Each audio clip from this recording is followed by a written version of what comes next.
And I remind you that we're all gathered here today, and I look around the room and I see many great experts and people who strongly support what we're trying to do today. I remind you that in a world where there is plenty of food, it is obscene that children die from starvation in large numbers, and particularly in East Africa, from where the President has joined us. So the mission that we have today, the work we are trying to do, is extremely important in advancing a common agenda which so many of us hold dear. But in particular also, we have the launch of the white paper, a white paper drawn from contributions from 50 countries around the world, hugely across British civil society, university, academia. I believe that it is a real effort to try and do two things. Firstly, to ensure that we get these SDGs back on track when at this halfway point they are so far from it.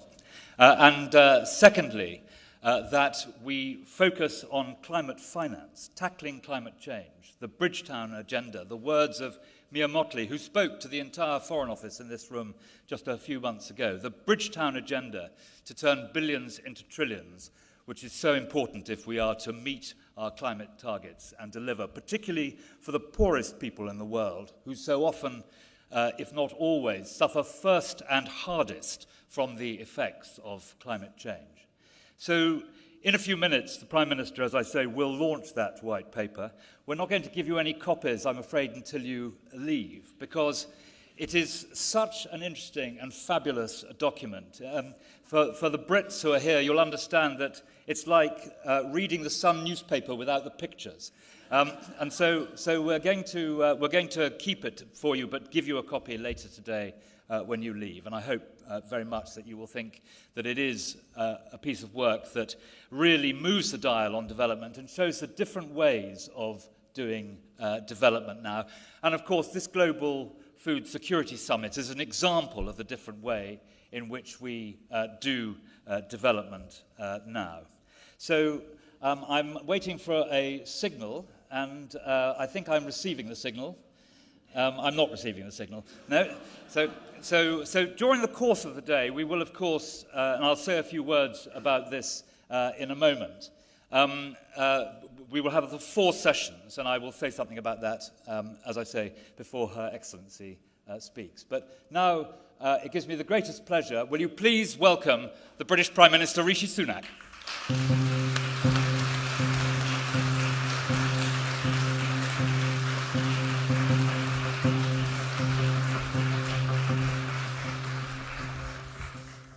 Good morning. Mr. President, ladies, gentlemen, welcome to the Global Food Security Summit. I'd like to start by thanking our summit partners, Somalia, the UAE, the Children's Investment Fund Foundation, and the Bill and Melinda Gates Foundation. But I'd also like to thank my good friend Andrew Mitchell for his incredible work, not just on today, but also for the International Development White Paper, which we're proud to be launching. Thank you all for your participation and support for today.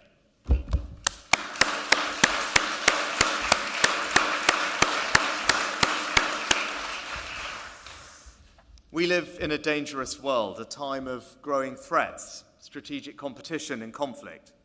Now, many of these challenges, like the war in Ukraine, have a direct impact on the poorest in the world. Others threaten to draw attention away from their plight, putting at risk the vital progress made over recent years. Now, with this white paper, we're answering those challenges, changing our approach to deliver in a changing world. Because we know that you don't lead merely with strength, but with compassion. So we're going further to help the poorest and support those suffering in humanitarian crises. We're not just applying our aid budget to deliver results on the ground, but also Britain's expertise in development and our leadership in science, technology and innovation. And we'll do all of this not by acting alone or seeking to dictate the way forward, but through building even deeper partnerships around the world based on mutual respect. It's only by working together that we will get the Sustainable Development Goals back on track. And that starts with redoubling our efforts to deliver the goal on zero hunger.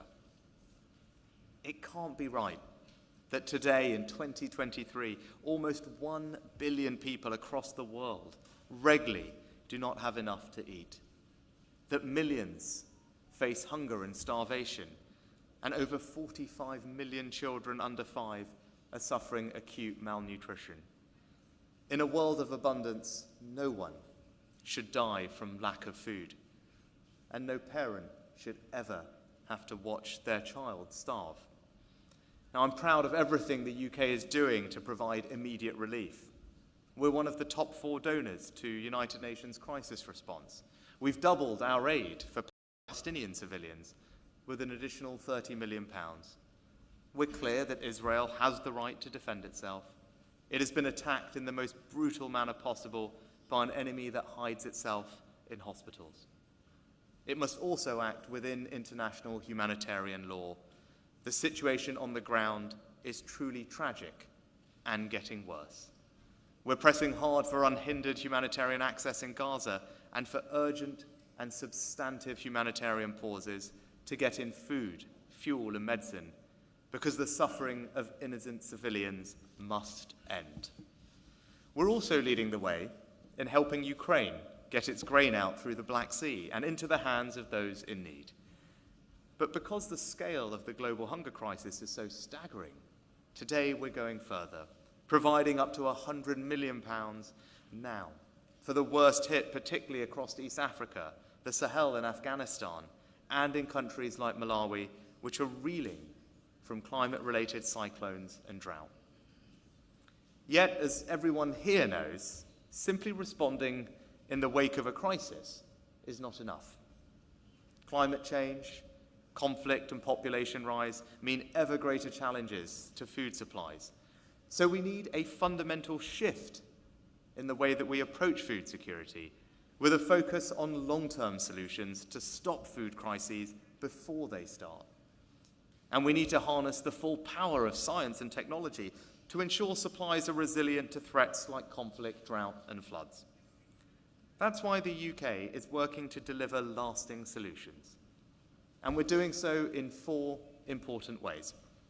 First, by preventing the worst forms of child malnutrition. We played a leading role in the design of the Child Nutrition Fund, which supports vital supplies of life-saving food. And today I'm pleased to announce that we're building on that with a further £16 million and helping to bring in more funding, including from our fantastic philanthropic partners. Second,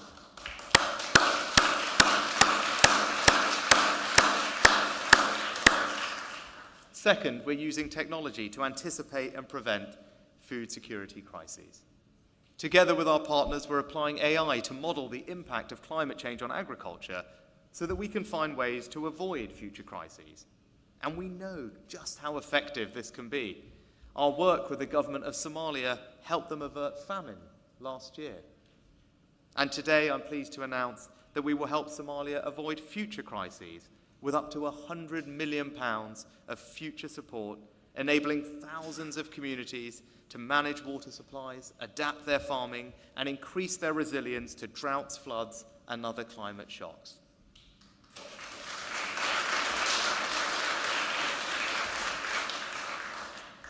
Third, we're supporting developing countries to build more sustainable and resilient food systems. We helped set up the Global Agriculture and Food Security Programme to crowd in public and private sector finance. And now we're driving reform of development banks, stretching their balance sheets even further to unlock more resources for food security.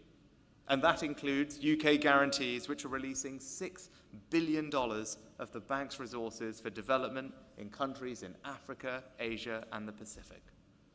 Finally, we're applying our leadership in science to this crisis. As the country that over the last few years led the development of the world's first and second malaria vaccines, we're also driving scientific advances in food security which benefit millions globally, as well as supporting our brilliant farmers here at home.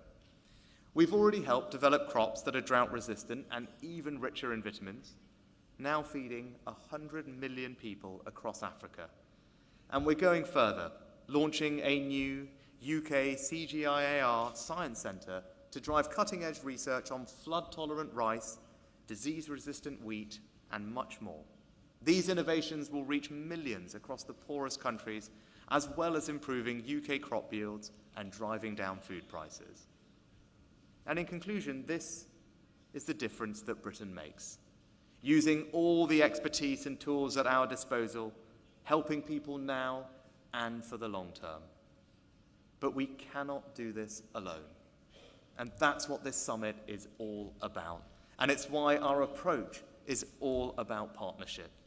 With your help, we can get the Sustainable Development Goals back on track, deliver a world of zero hunger, and transform millions of lives for years to come.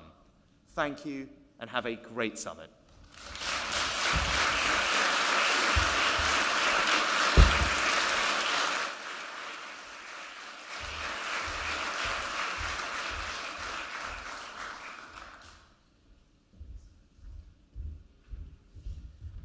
Thank you so much, Prime Minister, for launching our summit today. And it now gives me the greatest possible pleasure to welcome to the podium the President of Somalia.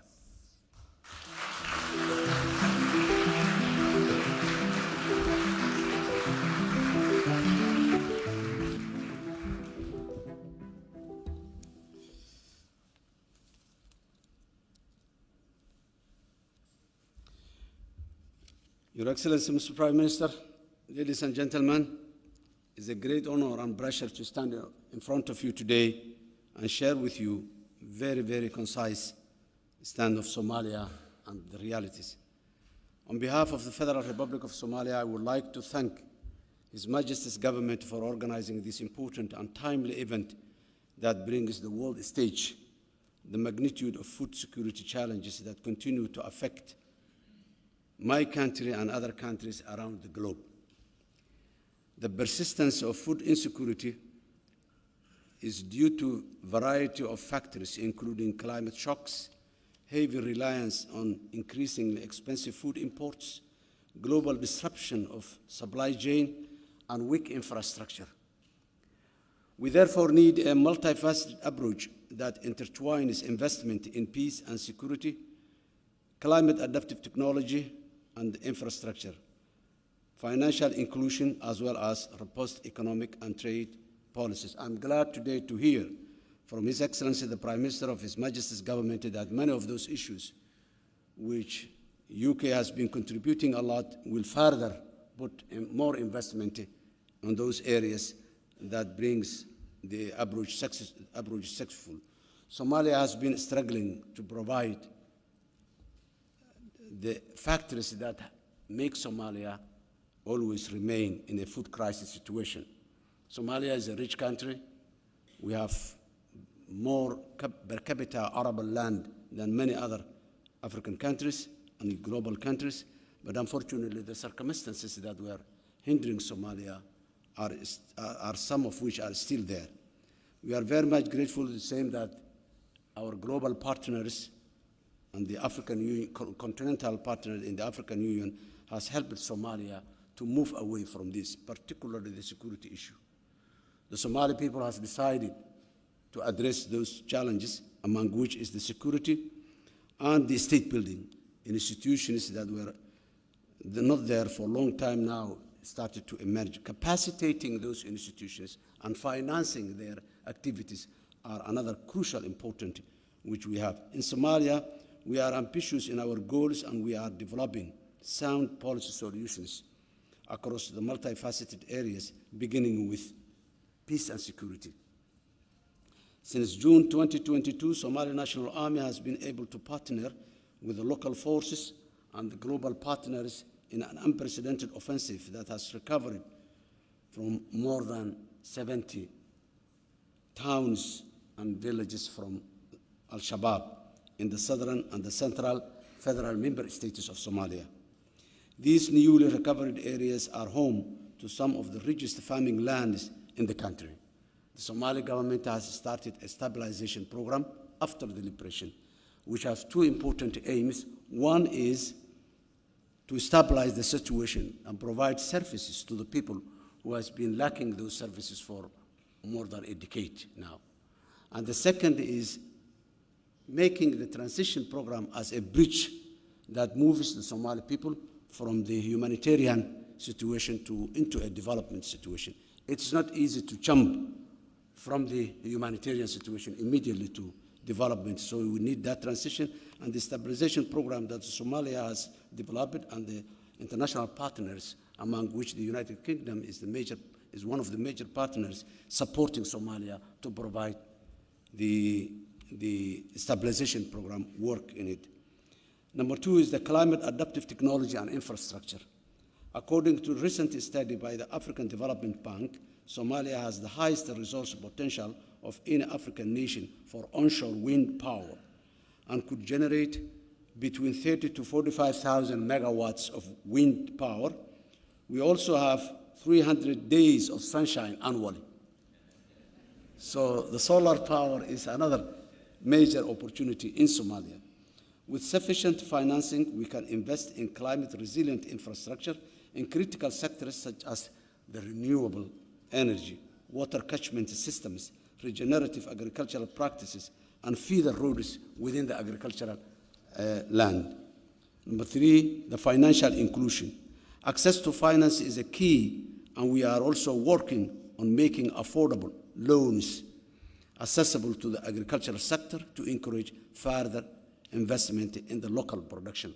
Somalia has adopted a economic model of private-driven economy, and the government will provide the necessary legal framework and the conducive and attractive environment for the investors. Many legislations have been passed in recent times in the Somali legislative chambers that protects and attracts and helps the investors locally and internationally.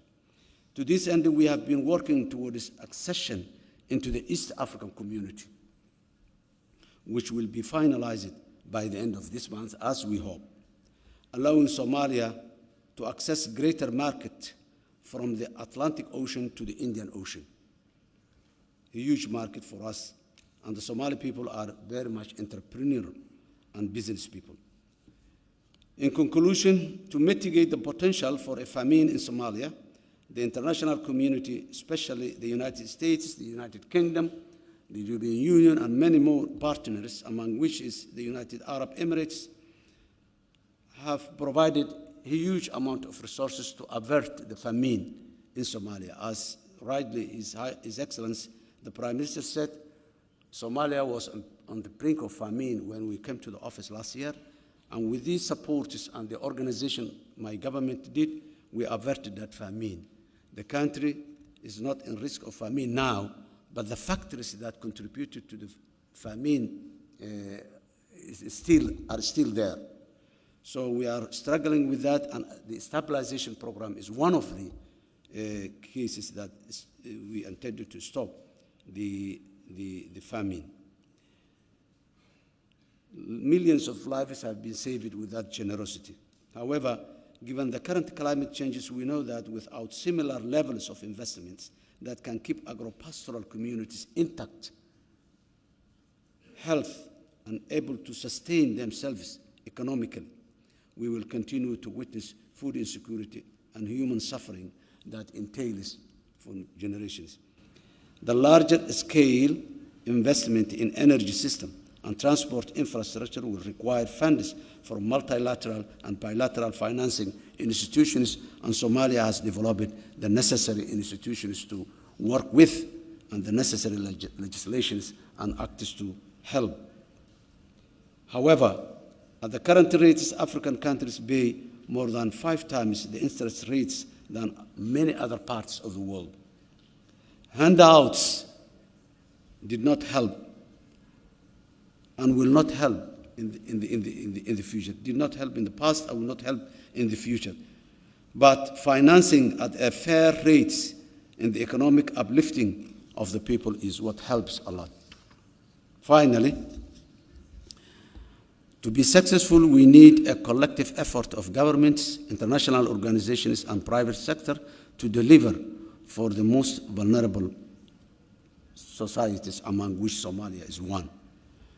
The African continent in general is working hard to remove the barriers for economic development, like establishing the Continental Free Trade Area, whereby huge development and access to the markets will be within the African continent. In the East African region, where the climate change is affecting a lot, millions of livestock died, a lot of children dies, the agricultural land is transforming. So, and again, here is where, again, another investment is necessary. Excellencies, ladies and gentlemen, I thank you very much for giving us this opportunity. Thank you. Thank you. Thank you.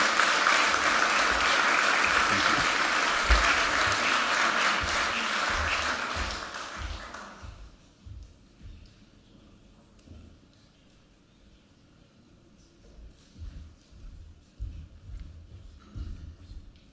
So, ladies and gentlemen, please thank our principal guests as they depart this morning, the President and the Prime Minister.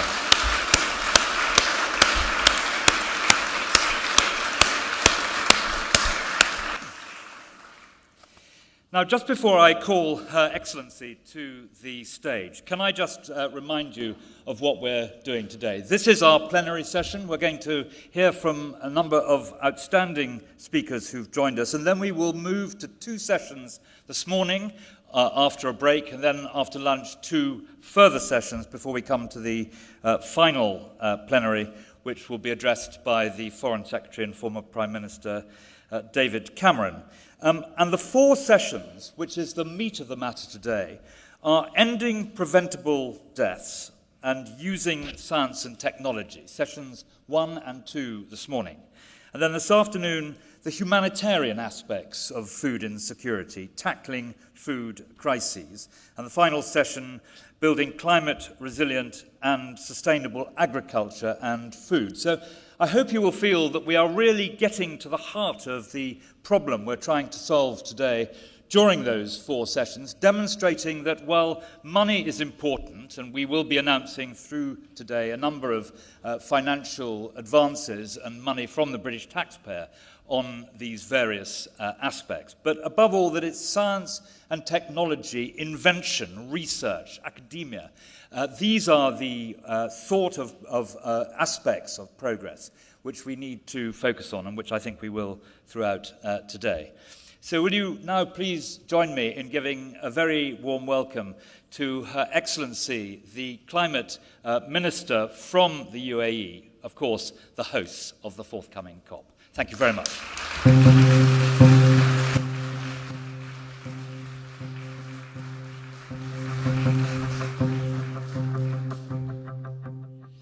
Wonderful. Good morning, everybody. I want to also thank you, His Excellency Hassan, Sheikh Mohamud, and also the Right Honourable Prime Minister, Rishi Sunak, for being here and gracing us with their inspirational words today. I also thank you, Your Excellency, Minister Andrew Mitchell, for your kind words and for inviting us here for a very, very important event.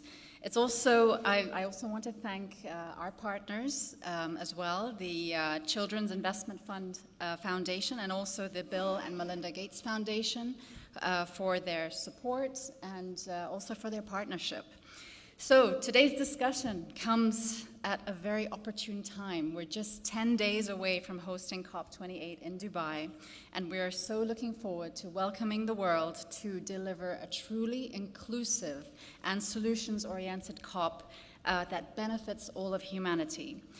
As we further discuss our collective concerns around food security today, I'm delighted that the UAE's COP28 presidency is now building on top of the momentum of action for food and climate agenda, which was firmly set on course by the UK at COP26, and then accentuated and further accelerated in Egypt at COP27. And of course, to make our own contribution to the cause, our goal has been to really elevate this agenda and place it at the very heart of the presidential action agenda. And you will all be pleased to know that the program of the COP28 presidency actually starts with a high-level session on food and climate on the very first day. So we've gotten food on center stage on the very first day.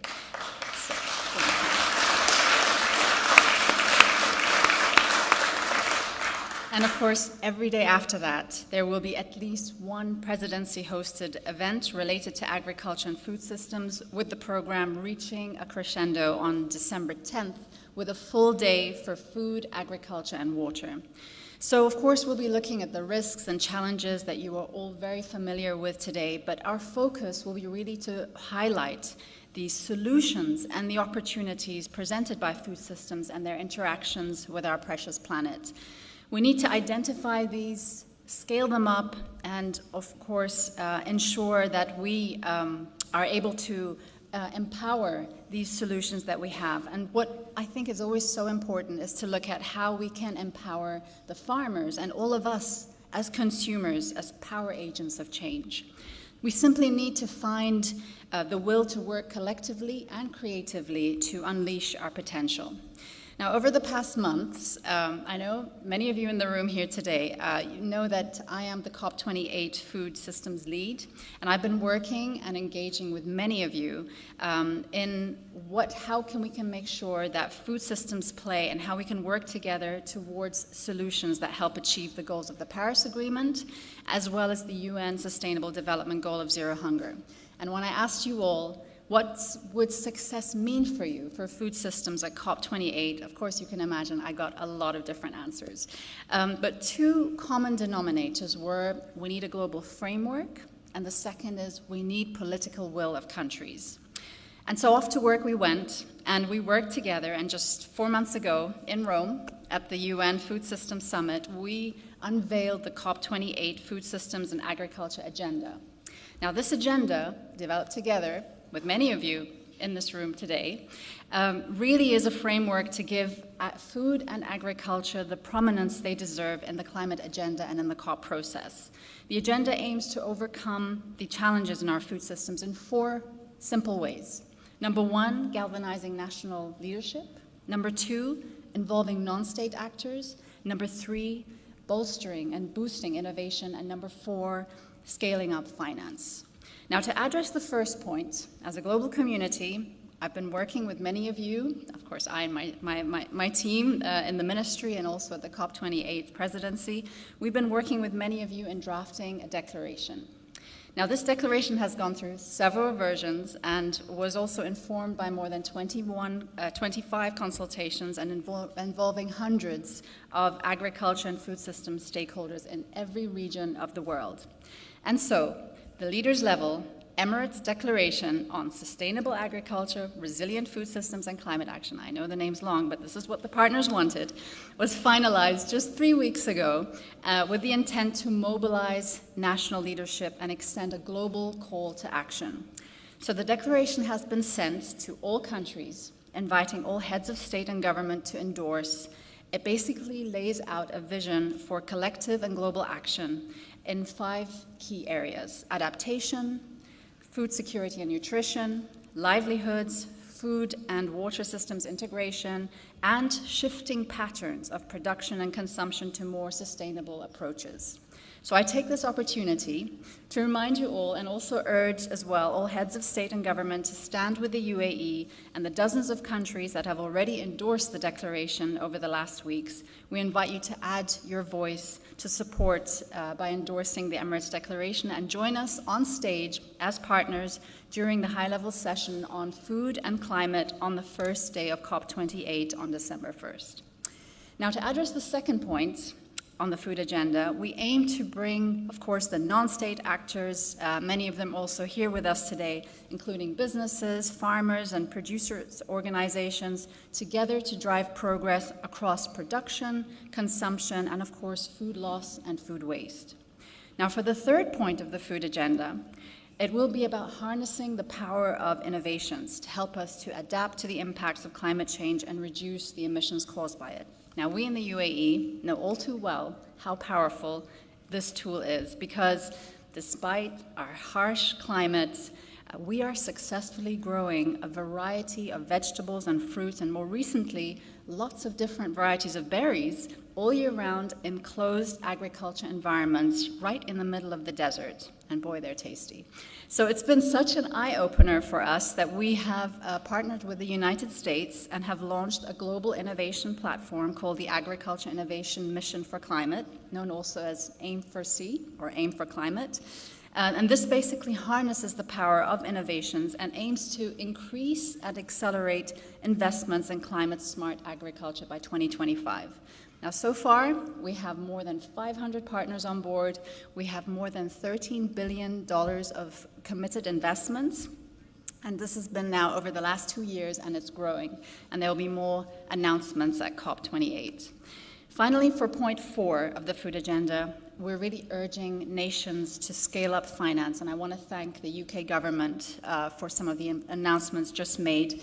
This is what we need. We need countries to step up and support. So first of all, of course, look into what they need to do these transformations, but also to support others. I also want to share some feedback with all of you, and please take this as constructive feedback. The food that has been offered at COP so far have been far from what we're talking about all the time. And so it's really important that we walk the talk. And so what my team and I thought, before COP28, why don't we bring in all the chefs, suppliers of food, catering companies who will be supplying the food at COP28 to a workshop to make sure that what they're cooking in the kitchen is more 1.5 degrees aligned. And it's been it was such an amazing workshop because not only was it fun, but to get the chefs actually understanding how powerful they are in the choices they make and how powerful that is on the food systems. So we hope that this legacy will now live on, and before any future COPs, that there will be this workshop. And I also hope that when you come to Dubai and you try the food there, it may not be perfect, but at least you know that we're trying to make sure that all the food you get, and there will be plenty, and there will be plenty of coffee and tea and water as well, that you are all nourished and you know that the food has been made, making sure that we've got climate conscious actions in mind. Thank you.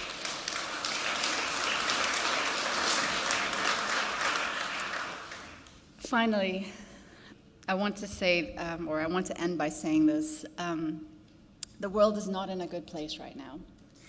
And so I think it's even more important that we, as the global community, really do everything we can, because we see ourselves as responsible global citizens, and I think it's in our hands to make COP28 a success. I think we owe it to our children, because it's their lives that are at stake. And I kindly ask you all to come to COP28 with hope, with a positive mindset, action-oriented thinking, and for me, it's really important that we make COP28 a beacon of hope and a beacon of inspiration for everyone, because the world really needs it right now. Thank you so much.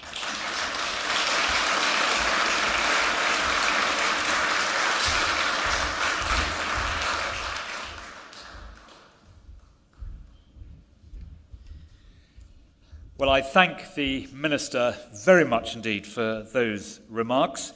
We all want to wish her the very best of luck together with her colleagues as she hosts this brilliant conference.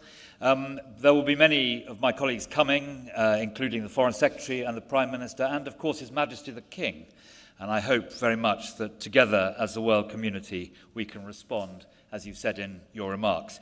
I'd like to offer my heartfelt congratulations for the Emirates' Declaration on Resilient Food Systems, Sustainable Agriculture and Climate Action. Building on the work of the UK in COP26 and on COP27, this declaration boldly now takes food systems transformation to the highest level of political attention, which is right where it needs to be. So I'm proud to announce that the Prime Minister has confirmed British endorsement of the Emirates Declaration, and we strongly encourage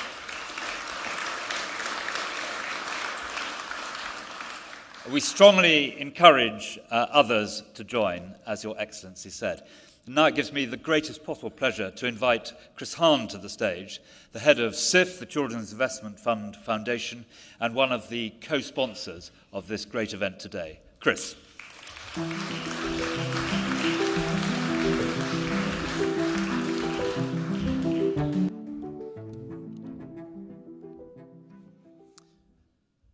Thank you very much to the UK government and Minister Mitchell for bringing us together today.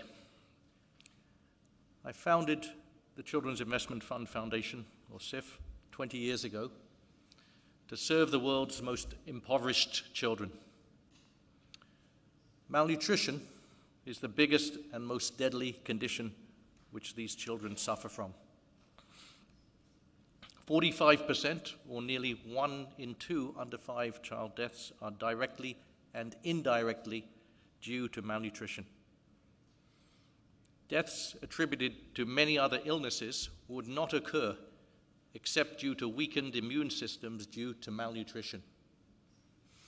A study by the Gates Foundation showed that a 30% case fatality rate for pneumonia fell to 0.3% when cases of malnutrition and pneumonia together were excluded. So the true scale of the impact of malnutrition is massively underestimated. More than 45 million children worldwide suffer from wasting, a deadly form of malnutrition. In addition, chronic malnutrition also leads to widespread stunting in low-income countries, where as many as a third or a half of children are physically and mentally harmed for life as a result of stunting. As we've heard, climate change is making the problem of malnutrition worse every year. In Africa and many poor countries in Asia, the Middle East, as well as in higher income countries, the soils are drying out due to structural drought exacerbated by extreme weather and unpredictable seasons.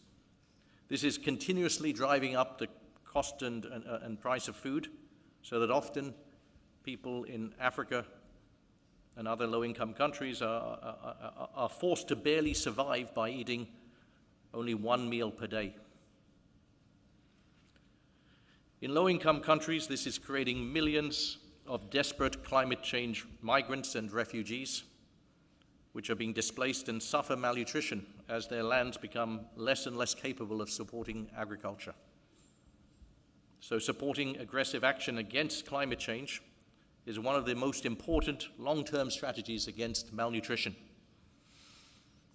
This is why CIF is one of the world's largest funders on climate change, spending $250 million per year on climate change-related grants. But governments everywhere need to step up now and do much more to tackle the climate emergency before it's too late. To address malnutrition, there are proven solutions which are very cheap and save lives. We must both treat and prevent malnutrition. It's not either or. On prevention, we must go to the root causes of malnutrition. Key strategies include making contraceptives available for all unmet need. There are an estimated 1 in 2 unplanned pregnancies around the world, which represents 30 million unplanned pregnancies in Africa alone each year. In addition, for prevention of malnutrition, we need to stop the scourge of child marriage through keeping girls in secondary school and ensure that pregnant mothers have adequate nutrition and micronutrients and support agricultural productivity. For treatment, therapeutic food, or RUTF, think of it as a fortified protein bar with micronutrients, is a proven intervention for severe acute malnutrition.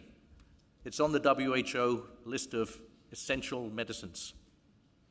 At a cost of only $40 for the product cost for a course of treatment, it will cure severe malnutrition and save a child's life.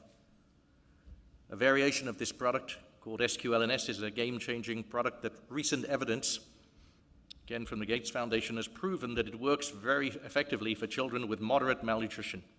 For a cost of treatment of only $20 of product cost, it ensures that moderate malnutrition does not develop into severe malnutrition.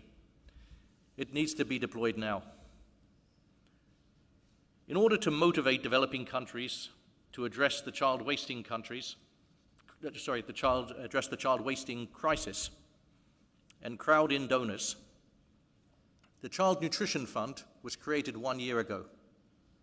The anchor partners are UNICEF, the UK government, the Bill and Melinda Gates Foundation, and SIF.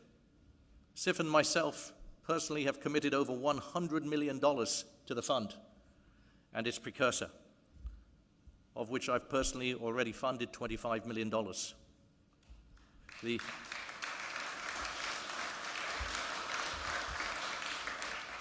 implementing partner for the fund is UNICEF, which has extensive and successful experience in managing these programs. For example, SIF has partnered with UNICEF in the past on a $50 million RUTF program, helping to save the lives of more than 1 million children in Nigeria. The fund works by low-income countries submitting to UNICEF costed plans for prevention and treatment of child wasting. 23 countries have already submitted plans, and $17 million of RUTF has been mobilized in 10 countries through a dollar-for-dollar match funding mechanism. Because wherever they have capacity, low-income countries themselves must also take some of the responsibility for treating and preventing child wasting.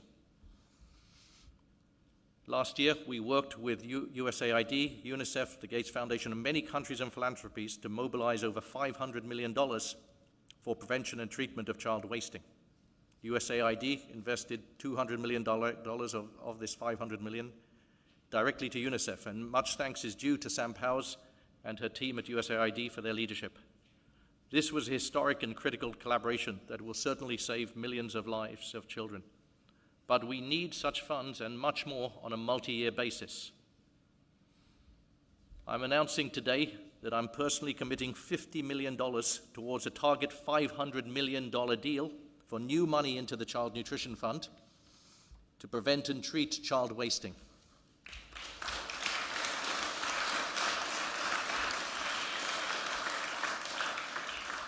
My commitment will be contributed to the Child Nutrition Fund pro rata as commitments are funded. So I'm asking all those here today or listening who have capacity to give to come together again and repeat the amazing commitment which was made last year. I've already received a $25 million commitment from one philanthropist.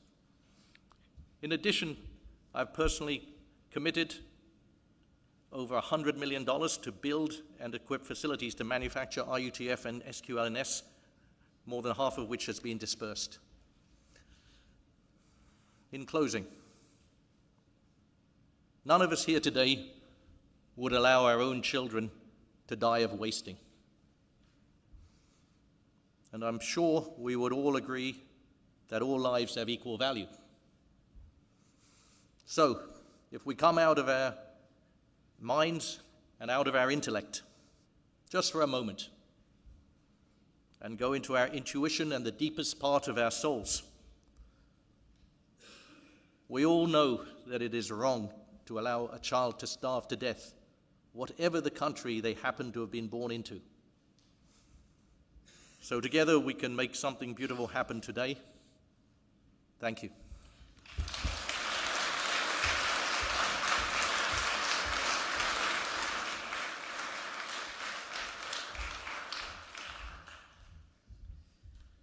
I thank Sir Chris very much indeed for that inspiring speech.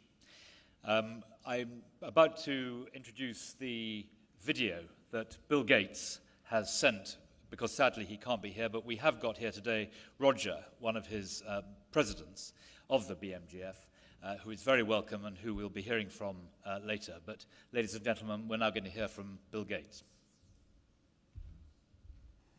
Hello, everyone.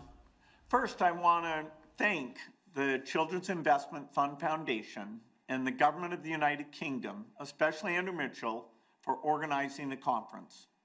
It's great to be talking about the needs of communities who are suffering from food insecurity. Today's conflicts have shown how geopolitics can devastate supply chains for essentials like grain and fertilizer.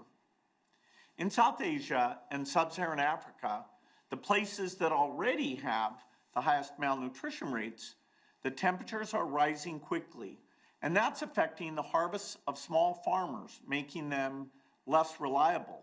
Progress in fighting hunger slowed during the pandemic, and we haven't recovered that progress. In this, as in many things, it's the poorest who suffer the most. But I'm optimistic that by using innovation, we can get back on track.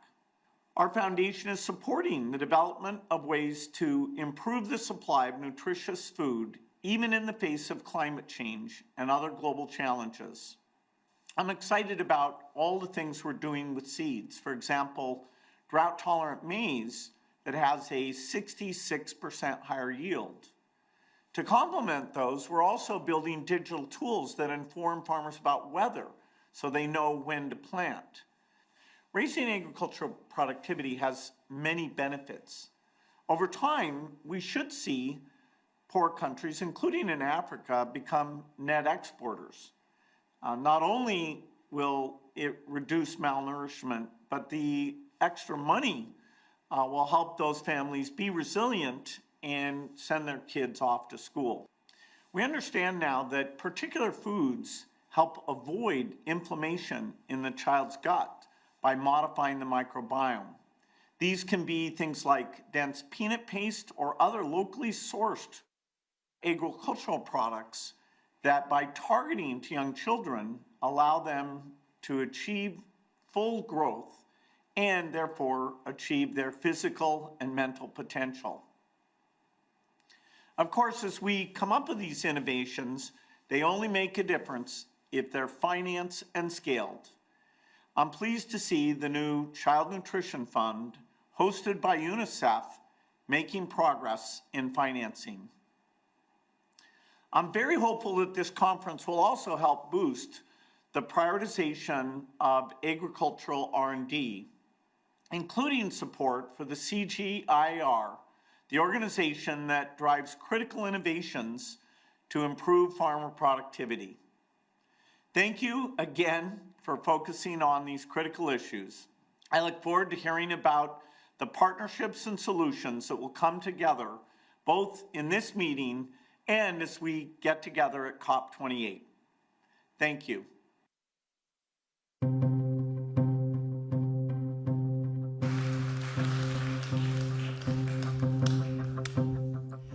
So, Roger, please thank Bill very much indeed for his inspiring words.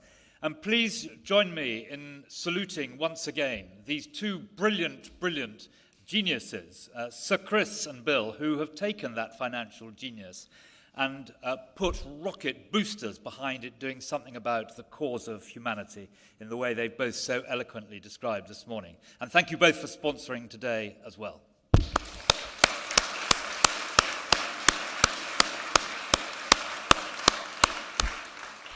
Now, ladies and gentlemen, we now come to the break time, and please go and have some coffee and refreshment. Can I ask you to be in your two sessions by 10:30?